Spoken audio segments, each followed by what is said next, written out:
From the headquarters of Telesur English in Quito, Ecuador, I'm Carla Gonzalez, and this is From the South.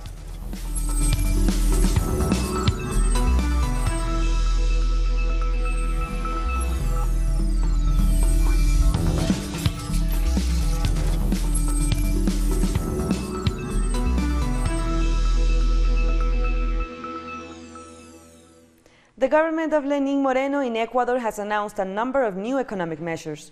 In a press conference, the government announced that it will be slashing subsidies for gas. This means that regular gas will now cost $1.85, up from $1.48. Meanwhile, Labor Minister Raúl Ledesma also announced Moreno's government will reduce the salary of public workers by 5% and will be eliminating 25,000 vacant positions to cut public spending. Our correspondent Denise Herrera in Quito tells us more. Minister of Economy Richard Martinez, alongside Labor Minister Raúl Ledesma and the Secretary of the President, Sebastián Roldán, stated that the cost of gasoline will rise from 1.48 to 1.85 per gallon. They stated the diesel for public transport and domestic use won't be modified and say that it won't affect taxes. As President Lenin Moreno ordered, we've decided to cut the subsidy generated by dirty markets. This is inefficient and hampers our ability to fulfill our social obligations, such as revealing the real numbers. As we said, this was ordered by our president, so we've decided to reduce the subsidy for extra and eco-par fuel. The National Assembly held its debate on the 2019 general budget. The budget includes the allocation of funding for education, health, universities, and a system to prevent violence against women. The Citizen Revolution movement rejected the budget. They expressed that with this bill, 2019 will be the year of austerity. The most concerning announcement is the cut to gas subsidy. The fuel's price will increase by 46%, meaning that it will increase from $1.17 per gallon to $1.71. We must also consider the other prices. An increase of 19% in diesel shows that the government won't fulfill its plan, but instead it is applying neoliberal policies. The question is, are they deciding this on their own, or are they following the IMF's orders so that the country gets loans to finance the coming year? Citizens are rejecting these measures. This will affect everyone, because even the poorest, who may be using older vehicles, will have to pay more. The minister is a business owner. He won't be affected, but the people will. I was expecting this due to the change in the country's politics. It is us, the citizens, who will be directly affected. The ones who work in the streets will feel the damage. According to President Lenin Moreno, these measures will amount to a saving of $700 million, which will transfer to the National Treasury to be used to protect healthcare, pensions, public loans, and for debt relief for the middle class. Denise Herrera, Telesur, Ecuador. The commission in charge of writing Cuba's new constitution has withdrawn a part of the draft that would have allowed for same-sex marriage to be discussed in a family code. The first draft of the new constitution included Article 68, which redefined marriage as being a union between two people, not just a man and a woman. However, the article drew criticism from Cuba's conservative forces. The Commission told the National Assembly that issues of marriage will be addressed in the soon-to-be-updated Family Code, following the approval of this new constitution. Our correspondent in Havana, Alien Fernandez, brings us more. Cuba's State Secretary Homero Acosta has informed lawmakers on some of the results of the referendum that has been taking place over the past few months, where citizens have been giving their thoughts on the text of a new constitution.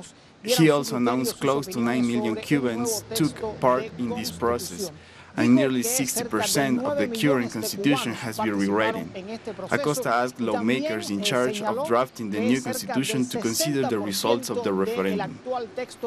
He also mentioned some of the most controversial topics in the next text, among them Article 68, which proposed defining marriage as the union between two people, which would have opened the door of same-sex marriage. Acosta told lawmakers that this debate will be postponed and to not specify the subjects who are allowed to be married, but to leave the definition of marriage itself as a legal and social institution. He asked them to make a proposal for a family code, which will need to be debated by Parliament and then taken to a referendum. Acosta also talked about another important amendment, which is limiting presidents to 2 terms in office, and brought up demands by citizens to see an increase in wage for Republic workers. Other issues are set to be debated by lawmakers. As they study the draft of the new constitution, if this text is approved, citizens will take to the polls next year to either approve or reject the new constitution. Alien Fernandez from Cuba. And the Mexican government has reached a new agreement with the United States to invest billions of dollars in Mexico and Central America to tackle the economic causes of migration. Mexican Foreign Minister Marcelo Ebrard said the Trump administration pledged $5.8 billion towards development in Central America, with a further $4.8 billion in Mexico. Meanwhile, the Mexican government will invest $25 billion to develop the south of the country over the next 5 years. We want to address the underlying causes of migration so that citizens can build better lives for themselves and their families at home.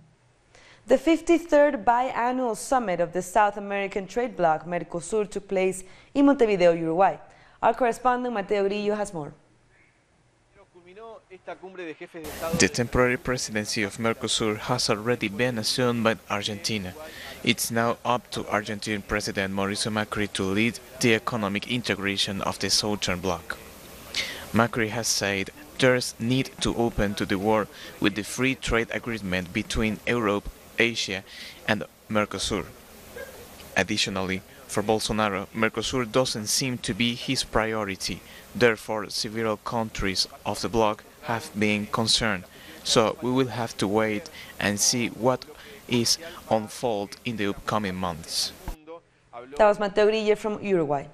And during his speech at the Mercosur summit, Argentina's President Mauricio Macri called for coordinated strategies against the government of Venezuela. We must continue to work tirelessly and in a coordinated manner for the liberation of political prisoners, the respect for human rights, and the restoration of democracy in Venezuela.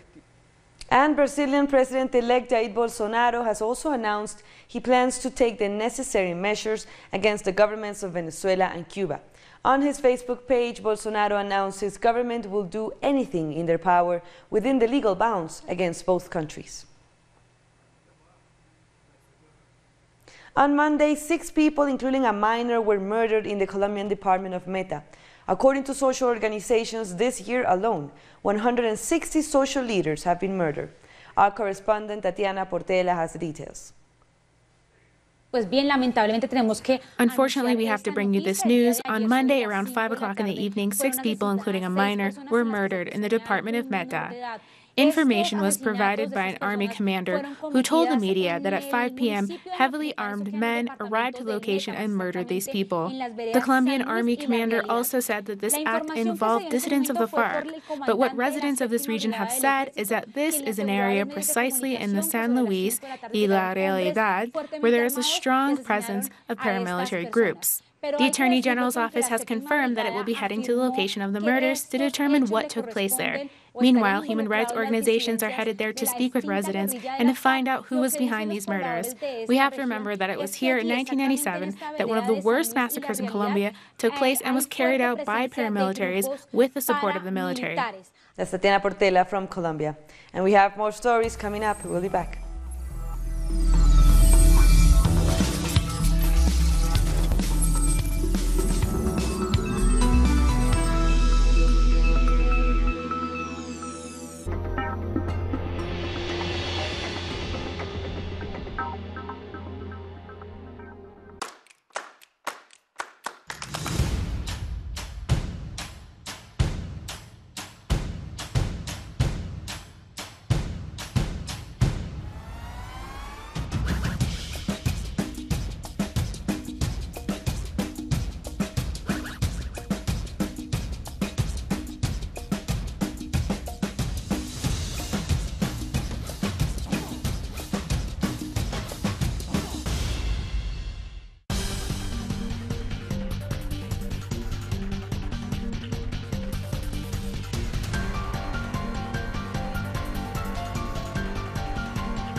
Welcome back.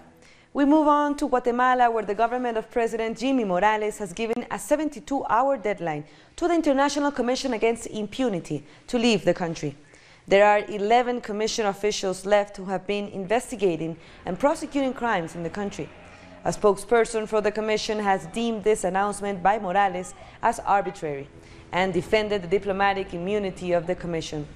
Earlier this year, Morales banned the head of the commission from entering the country after announcing he would not renew the commission's mandate in the country. Two activists protesting against the construction of a hydroelectric plant in Guatemala have been killed. Our correspondent Santiago Boton has more. In Guatemala, different social organizations condemned the murder of two members demonstrating against the construction of an hydroelectric central in Ixcuisis, in the department of Huehuetenango, in referring to Domingo Esteban Pedro, 41 years old, and Neri Pedro Esteban, 27 years old, whose bodies were found on Sunday with gun wounds. They were found by the local community near the river Ayalvitz, where the construction of a third hydroelectric plant is taking place without the consent of locals.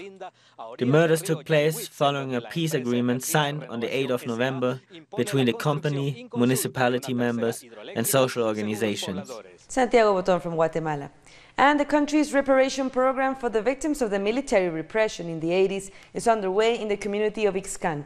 It was restarted just 2 weeks after the 22-year anniversary of the signing of peace accords. This is a productive project to provide reparations to the victims of military repression during the 1980s, financed by the National Reparations Program.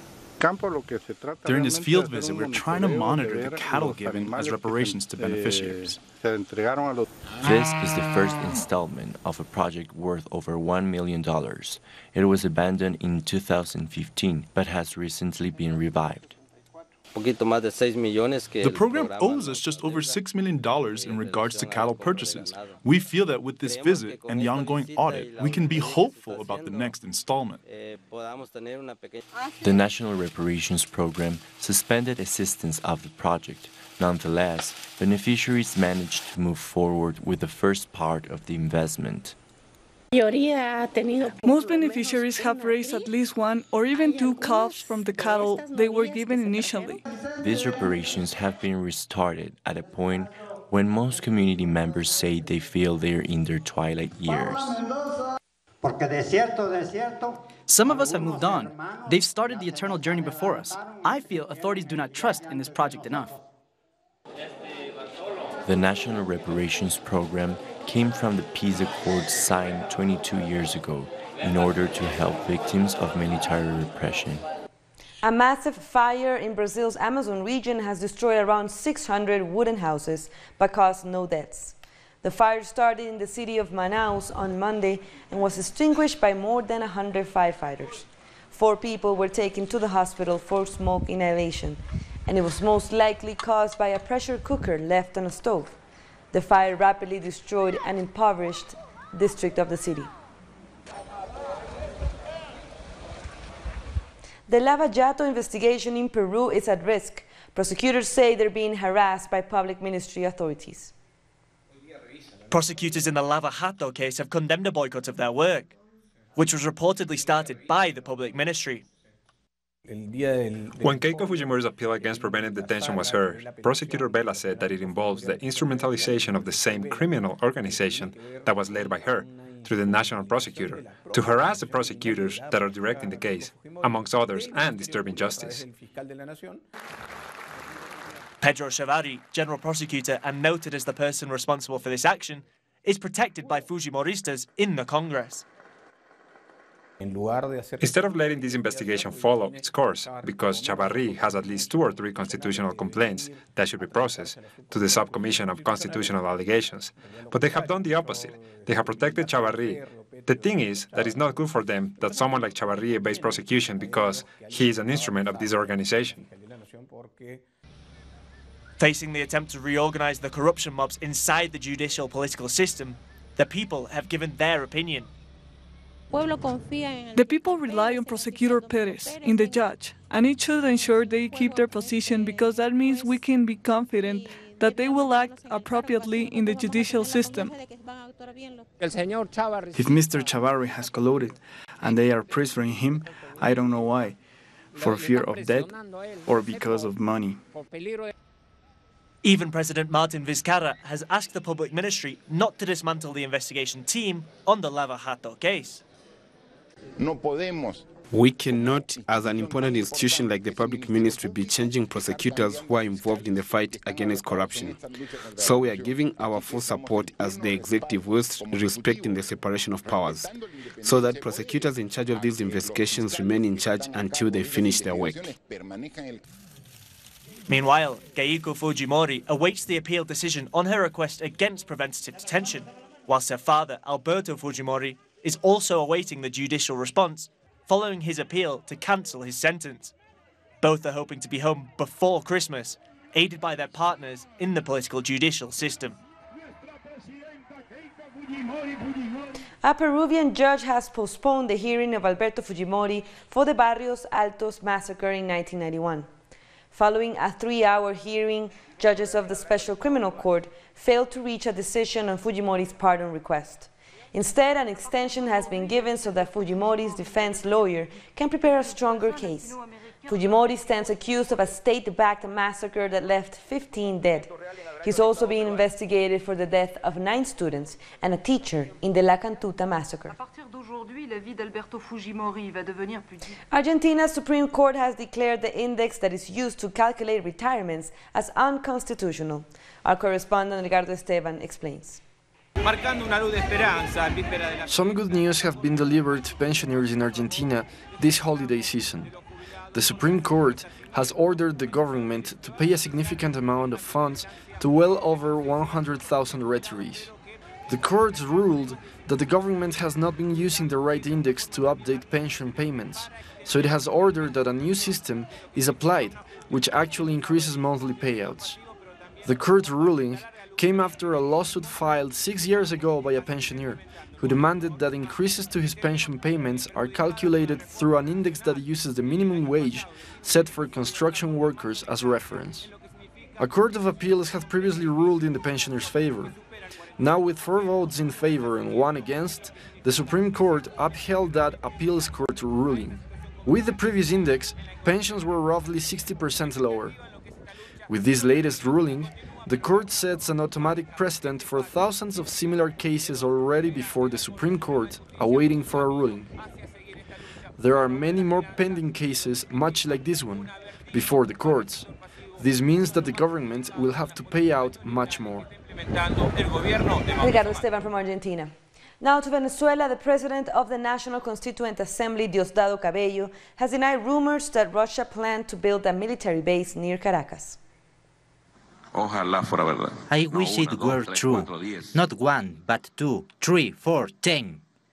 It's not the Russians. We are the ones who want this country. We are the patriots who are going to defend this country in good times and in bad times. A Switzerland-based company wants to set up a shop in Jamaica to capitalize on its growing medical marijuana industry. SICPA operates in more than 160 countries and has assured they have systems in place to ensure compliance when it comes to legality. The company added that they can help to legitimize the industry, this in order to benefit people who have previously been unable to take advantage of this industry. The Bahamas government has confirmed the death of a 61-year-old man from swine flu. The health ministry insists that there's no need for alarm. He reminded people that flu shots are available and urged high-risk individuals to get them. The Bahamas previously had a swine flu epidemic in 2009. We're taking one last break, but stay with us.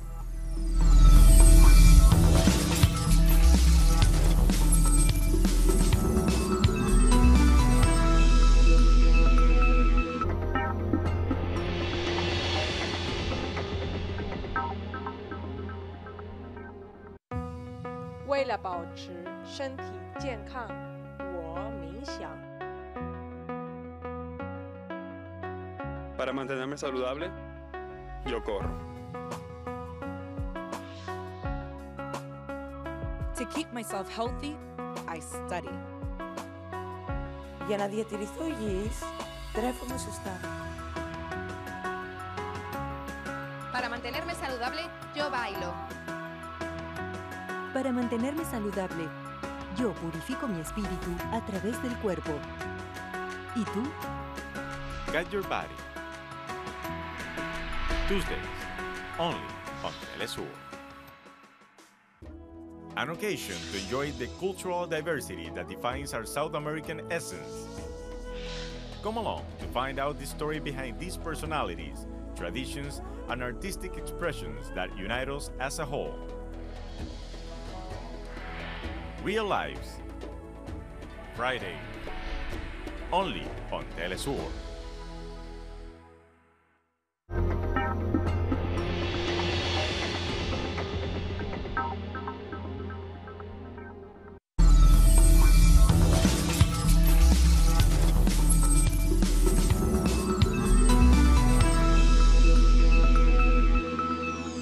Welcome back. A former Nigerian senior military official has been killed by unknown gunmen on the outskirts of the capital, Abuja. Air Chief Marshal Alex Bade was shot dead after being ambushed by gunmen on a highway as he was coming from his farm. At the time of his death, he was standing trial for allegedly diverting millions of dollars meant for weapons to help the army combat Boko Haram militants. The Arab League has condemned Australia's decision to recognize West Jerusalem as Israel's capital.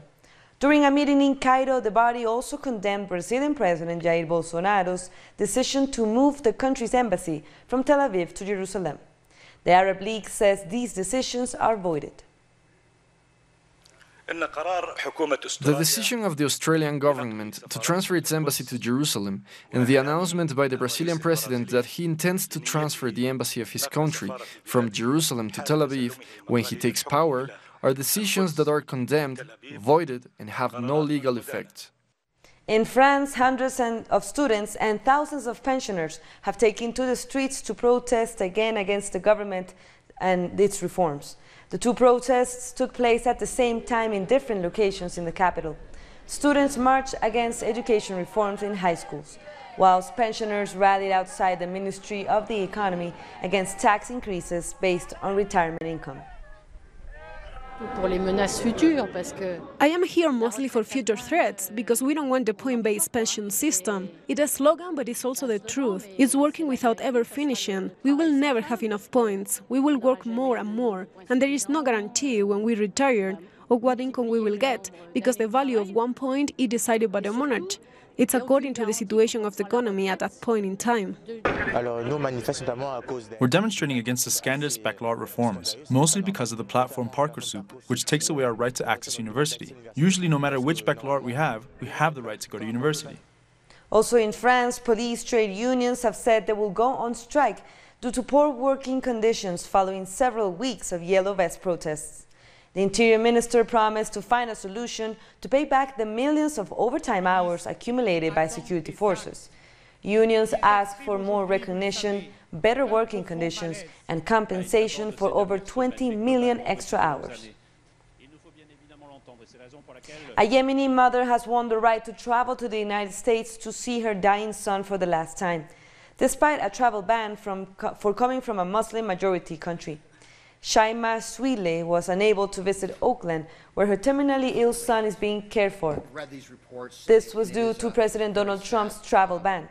After a legal battle, she will now be allowed to see her son on Wednesday before doctors remove his life support.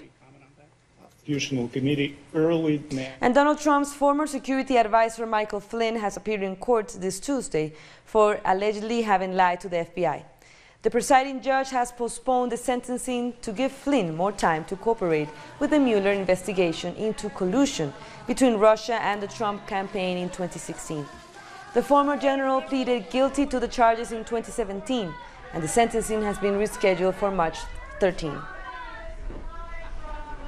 French coach Corinne Diacre is hoping to guide Le Blues to the next Women's World Cup title, but she has another job in fighting discrimination. Diacre says women in football face a constant struggle for acceptance and are often regarded as objects. For the French coach, rising visibility and greater media coverage of female players are key to pushing the female version of the sport. When I started in football in the 1980s, it was very rare to see a girl playing. We were really looked down upon, because football was supposedly restricted to men. But unfortunately, there are still too many negative things in football. Sexism, but I also hear a lot of talk about racism, and these are things that are very difficult to put up with in 2018. And with that, we come to the end of this news brief. For this and other stories, you can find them on our website at telesurenglish.net. For our viewers in Africa, we are on Starsat channel 461 in South Africa and 539 in Nigeria. And we're on social media as well. For Telesur English, I'm Carla Gonzalez. Thank you for watching.